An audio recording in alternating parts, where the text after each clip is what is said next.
거룩하신 하나님, 새 하루를 기쁜 마음으로 맞이합니다. 많은 이들이 아직 잠들어 있는 이른 새벽, 고요함 속에서 조용한 목소리로 주님의 이름을 부릅니다.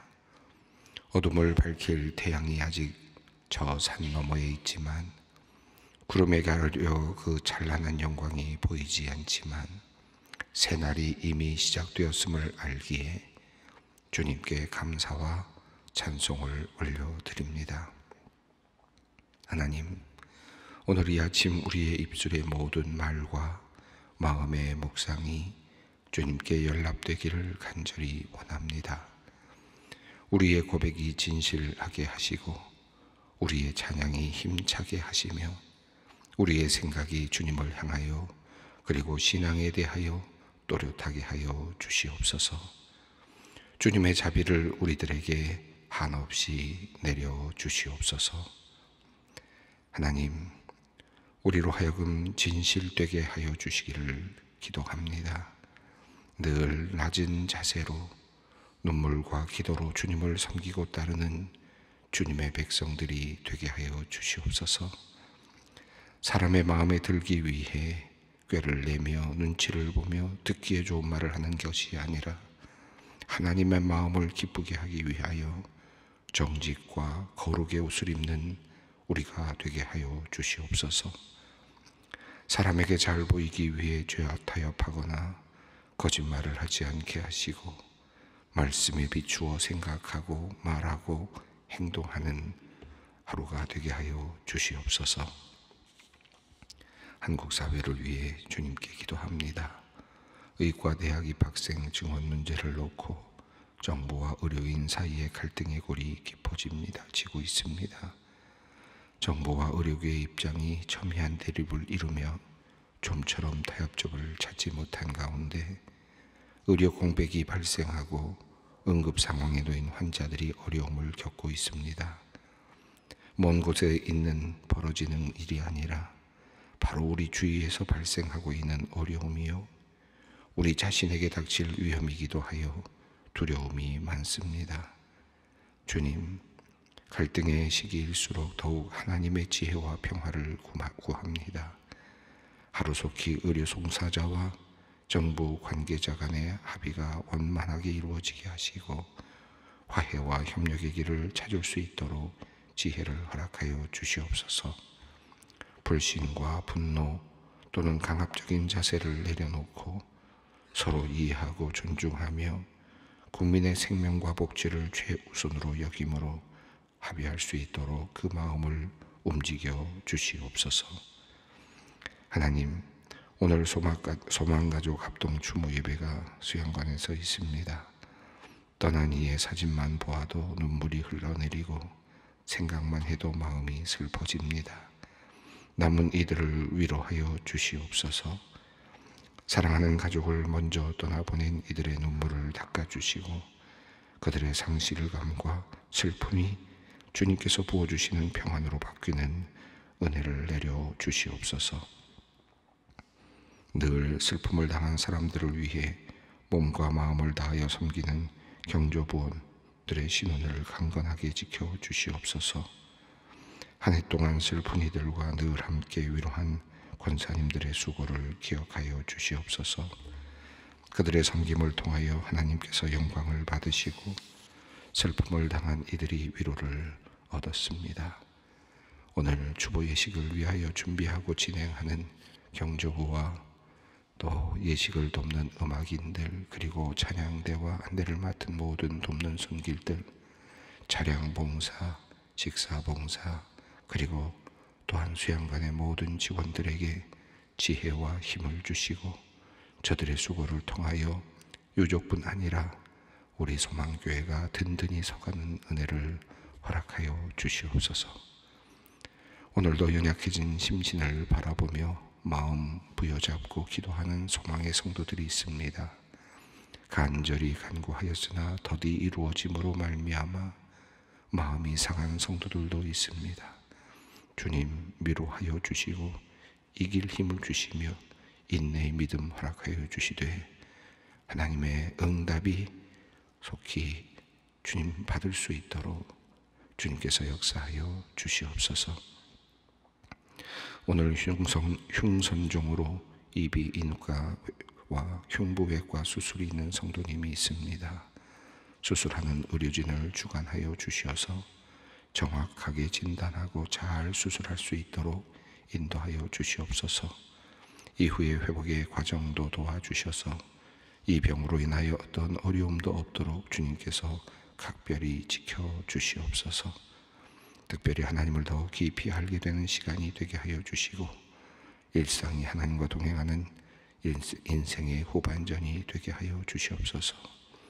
성도님을 위하여 기도하는 많은 사람들과 또 부모님들의 간절한 기도를 들어주시고 하나님께서 응답하시며 깨끗함을 허락하여 주시옵소서. 림프암 투병 중 급성 폐렴이 와서 입원 중인 권사님을 위해 기도합니다. 치료 중에 호흡이 어려움이 있고 산소 포화도가 저조하여 중환자실로 옮겨 상태를 지켜보고 있습니다.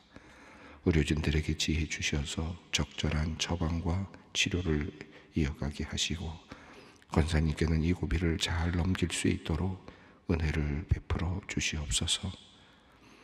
아버님 은퇴 장로님을 위해 기도하는 따님 권사님들이 있습니다.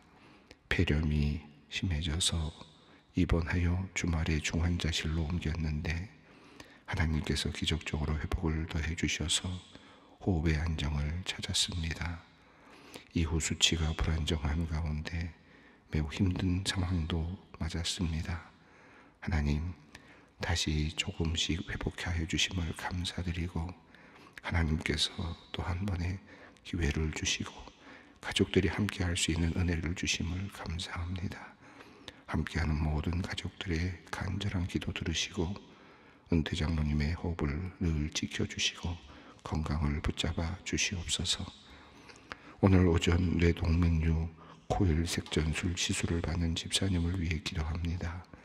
하나님 시술을 집도하는 의료진의 손과 함께하여 주셔서 정확한 위치에 코일이 삽입되고 뇌동맥류의 혈액이 완벽하게 차단되도록 인도해 주시옵소서. 걱정과 두려움에 있을 집사님의 마음의 평안을 허락하여 주시고 온전히 회복되어 영광과 찬양을 주님께 돌리게 하여 주시옵소서. 이제 말씀 앞으로 나아갑니다. 말씀을 읽고 묵상할 때 주님의 음성 듣게 하시고 마음의 위로 얻게 하시며 새 힘을 얻게 하여 주시옵소서. 성령님의 역사하심을 간구합니다. 우리 주 예수 그리스도의 이름으로 기도 올리옵나이다. 아멘. 오늘 주시는 하나님의 말씀은 누가복음 2장 1절로 7절 말씀입니다. 누가복음 2장 1절로 7절까지 말씀 함께 봉독하겠습니다. 그때에 가이사 아우구스도가 영을 내려 천하로 다 호적하라 하였으니 이 호적은 구레뇨가 수리아 총독이 되었을 때 처음 한 것이라. 모든 사람이 호적하러 각각 고향으로 돌아가매 요셉도 다윗의 집 족속이므로 갈릴리 나사렛 동네에서 유대를 향하여 베들레헴이라 하는 다윗의 동네로 그 약혼한 마리아와 함께 호적하러 올라가니 마리아가 이미 잉태하였더라. 거기 있을 그때에 해산할 날이 차서 아들을 낳아 강보로 싸서 구유에 누였으니 이는 여관에 있을 곳이 없음이러라. 아멘. 1장 누가복음 1장에서 하나님의 놀라운 역사, 그러니까 성령을 통하여 예언의 말씀이 주어지고 이제 세례 요한이 탄생할 것이라고 하는 예언, 그리고 예수님께서 탄생하실 것이라고 하는 예언의 말씀이 주어지고 또 마침내 세례 요한이 탄생하는 이야기까지 우리가 함께 읽어왔습니다. 누가복음 1장에 있는 전체적인 내용을 보면 역사적인 시점이 언제인지는 알지 못하지만 그러나 하나님의 놀라운 역사가 일어나고 있었던 한 이야기를 적고 있죠. 그러니까 1장만 놓고 보면 그게 언제 일어났는지 알 수 없는 이야기입니다. 그런데 성령께서 역사하시면서 또 천사 가브리엘이 또 여인에게 내려와서 이 엘리사벳과 마리아에게 예언의 말을 하고 또 아이들을 낳을 것이라고 예언의 말을 하고 또 축복된 그런 잉태를 하게 되고 기다리게 된 또 사가랴가 말을 하지 못하다가 말을 하게 되고, 그러면서 하나님의 영, 성령을 통해서 그들이 이제 하나님의 놀라운 구속의 역사를 바라보면서 노래하고 찬양하는 그런 이야기가 있었습니다. 그러나 이 모든 내용은 역사적 시점이 정확하지는 않았습니다. 자, 오늘 본문이 그런 일이 일어났던, 놀라운 그 역사가 일어났던, 그런 일이 일어났던 바로 그때가 역사적 시점으로 어느 시점인지를 우리에게 연결시켜 주고 있습니다. 1절 말씀을 함께 보겠습니다. 그때에 가이사 아우구스도가 영을 내려 천하로 다 호적하라 하였으니, 여기서 1절에 그때에라고 하는 이 말이 이제 앞에 있는 모든 그 상황을 받고 있습니다. 가깝게는 세례 요한이 태어나는 그때 이후에라고 하는 그런 일로 그렇게 이해할 수 있겠지만, 1장에 나와 있는 모든 내용을 전체적으로 받고 있다고 할 수 있겠죠. 그러니까 1장에 나왔던 사가랴가 예언을 듣고 또 세례 요한을 낳게 되는 엘리사벳의 잉태와 세례 요한을 낳게 되는 모든 이야기, 그리고 또 예수님의 잉태와 관련된 또 사가랴의 가브리엘의 마리아를 향한 예언의 말씀, 이런 모든 것들이 다 일어났던 그때에, 그러니까 하나님의 놀라운 역사가 일어나고 있었던, 알 수 없었던 곳에서 성령께서 역사하시면서 하나님의 구속의 역사를 이루어 가셨던 그 놀라운 때에 어간, 그때가 어느 때인가를 알려주고 있습니다. 그때, 자, 하나님께서 지금 인류를 구원하시기 위하여 인간 안으로, 인간의 모습으로 들어오시는 바로 그때, 구속주가 이 땅으로 오시기 위하여 먼저 앞선 세례 요한을 보내시고, 그리고 또 예수님께서 오시는, 그리고 말라기서에 예언했던 그 모든 예언이 이루어지고, 또 선지자들이 예언했던 이 모든 것들이 이루어지는 하나님의 놀라운 역사가 이루어졌던 그 어마어마한 카이로스적인 시간, 이 카이로스적인 시간의 그때, 그러니까 이 앞서 나오는 누가복음 1장에 내용은 실제적으로는 아주 카이로스적인 시간이잖아요. 그런 그 실제적인 인간의 구원의 역사가 시작되는, 하나님의 모든 계획이 드디어 이제 막 발동해서 막 이제 시작되는 그런 시점인데, 매우 카이로스적인 시간입니다.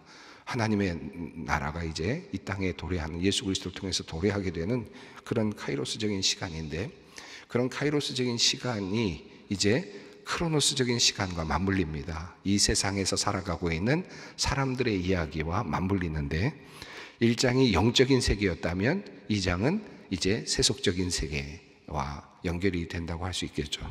그래서 이 그때라는 이 말은 영적인 세계와 세속적인 세계를 이제 연결하고 있는 하나의 접속사라고 볼 수 있겠습니다. 그때, 자, 하나님의 역사가 숨겨진 곳에서 지금 막 아주 왕성하게 일어나고 있는 그때는 크로노스적으로 이제 이 세상을 비춥니다. 그때는 어떤 때였을까?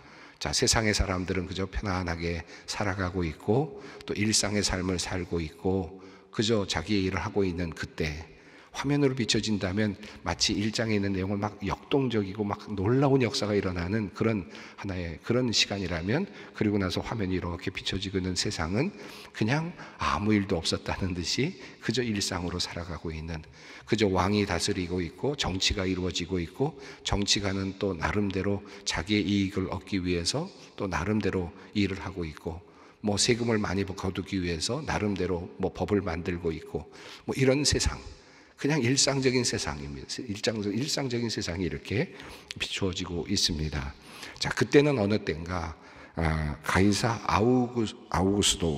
아구스도가라고 되어 있습니다. 가이사 아구스도라고 하는 사람이 영을 내렸다, 도구마를 내렸다는 건데, 이제 하나의 법을 지금 제정해서 발표했다, 칙령을 발표했다라는 겁니다. 어떤 칙령을 발표했느냐? 천하로, 이 천하는 지금 로마 제국 전체에 해당되는, 지금 로마 제국에 속한 모든 곳에 사람들에게 다 호적을 하라, 인구조사를 하게 되는 겁니다. 인구조사를 한 목적은 당시의 역사가들에 의하면 이 인구조사는 이제 세금을 산출하도록 하려고 하는 의도가 있었다고 합니다. 전쟁에서 징병하려고 하는 의도라기보다는 세금을 징집하려고 하는, 세금을 이제 받으려고 하는 그런 의도를 가지고 산출하려는 목적으로 로마 주변에 있는 모든 족속들에게, 모든 나라 속국들에게 호적을 하도록 명령을 내렸습니다. 이 내용은 역사적으로도 기록이 남아 있다고 합니다. 갈리아, 구레네, 이집트에서 이미 인구조사가 이루어졌던 흔적들이 발견되고 있다고 하니까 이 아우구스도 때에 이런 인구조사가 실제로 이제 있었다는 것도 우리가 알 수 있습니다. 이 가이사 아우구스토라고 하는 이름은 아우구스투스라고 하는 이름으로 잘 알려져 있죠. 그래서 아우구스투스, 아마 여러분은 로마와 관련된 역사를 아시는 분들은 많이 있으시니까 더 자세한 내용을 아시는 분들도 있겠습니다만은 역사적인 흐름 안에서 간단히 본다면 이 아우구스투스는 옥타비아누스라고 하는 이름으로 알려진 그런 황제 아닙니까? 후에 이제 아우구스투스라는 이름으로 이제 이름을 갖게 되었는데 주전 63년에 태어났던 사람이었고요. 이 옥타비아누스의 어머니가 율리우스 카이사르의 조카였던 것으로 그렇게 알려져 있습니다.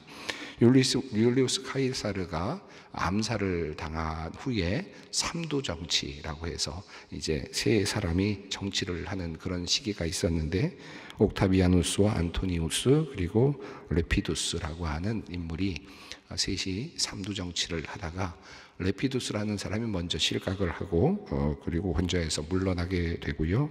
BC 36년이었고 그리고 BC 31년에 그 클레오파트라와 동맹한 안토니우스와 그리고 옥타비아누스 사이에 전쟁이 일어납니다. 그리고 악티움 전투에서 옥타비아누스가 승리를 거두는 이야기가 이제 로마 관련된 이야기 속에 잘 나와 있지 않습니까? 자, 그리고 나서 악티움 전투에서 승리를 하고 나서 BC 27년에 이 옥타비아누스가 아우구스투스라고 하는 이름을 이제 칭호를 받게 됩니다.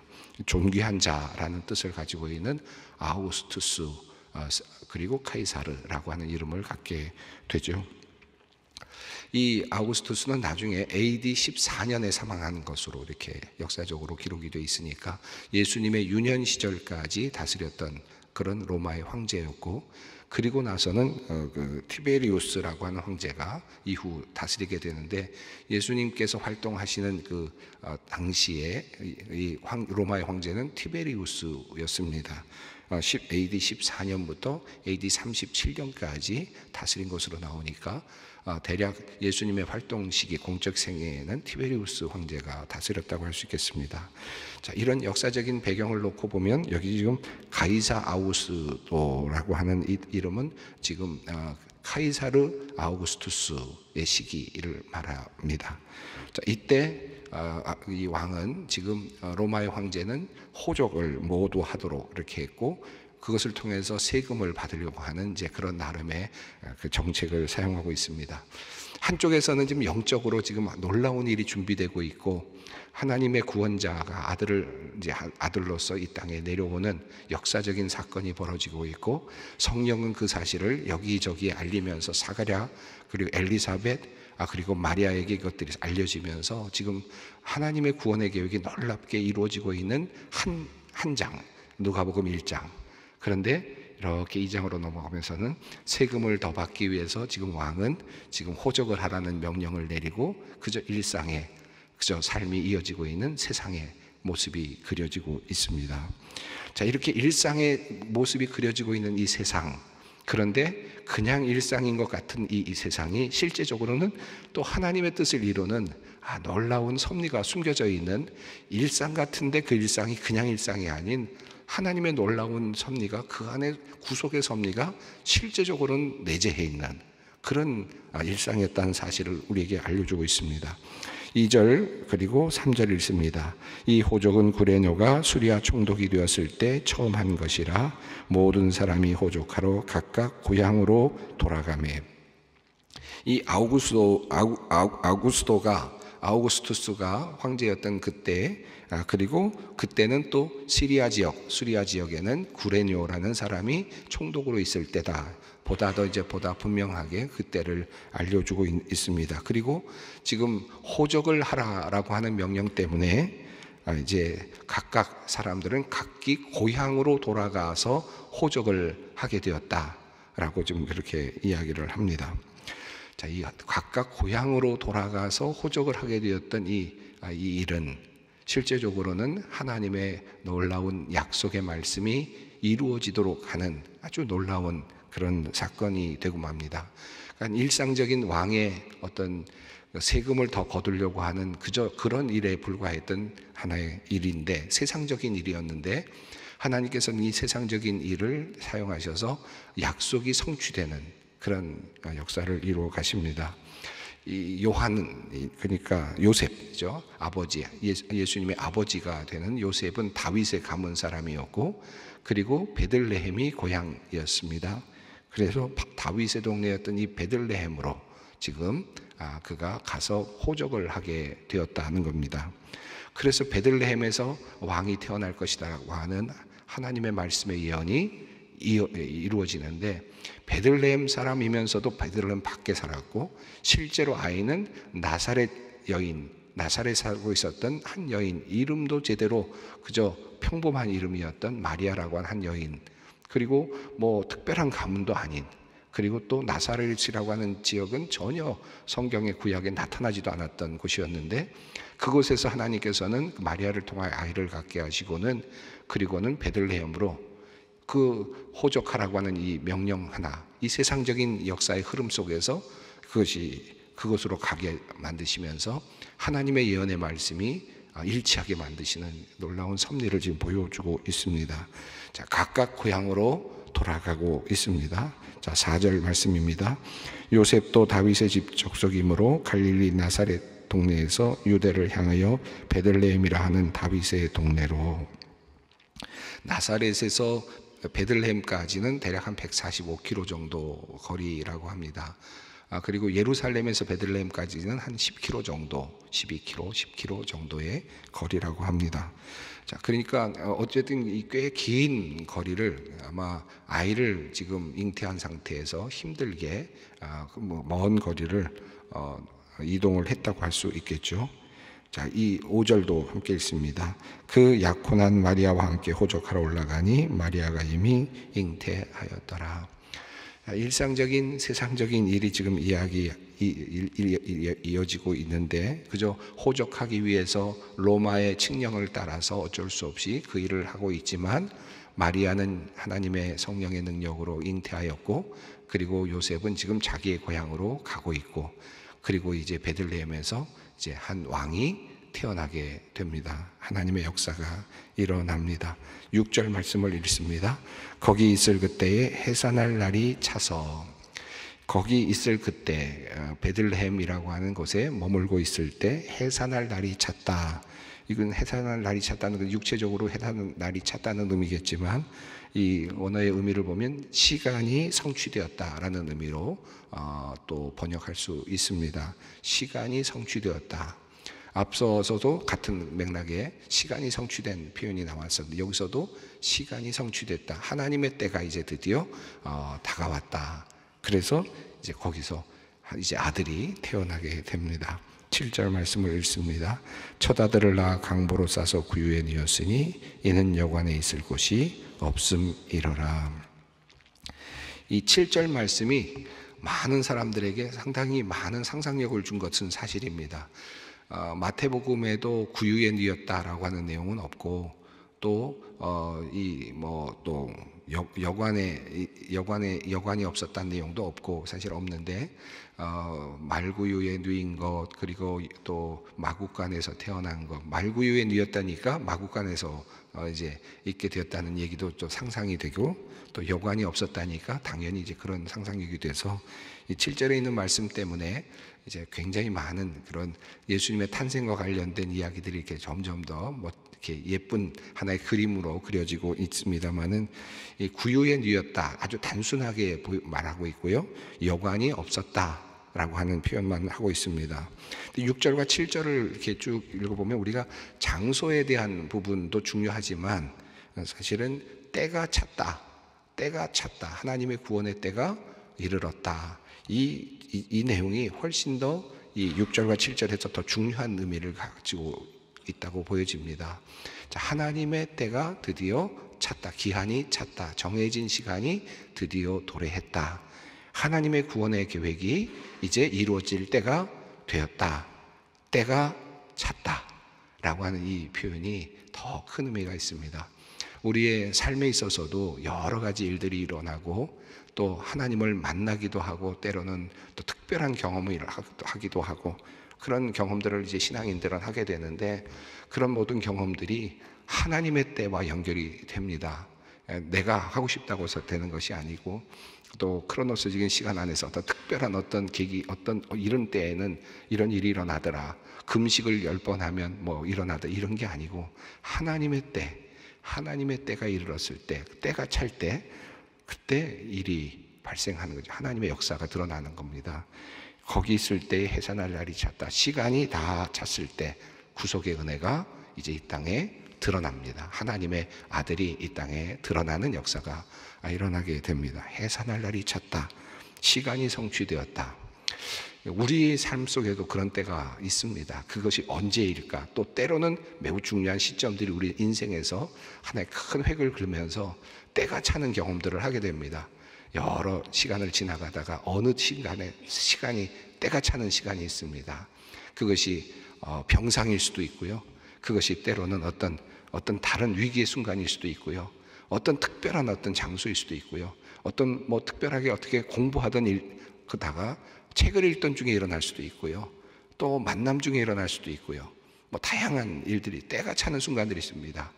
사울이 가다가 다메섹 도상에서 말에서 떨어지면서 예수님의 그 말씀을 들었던 그 순간이 바로 때가 차는 순간이죠.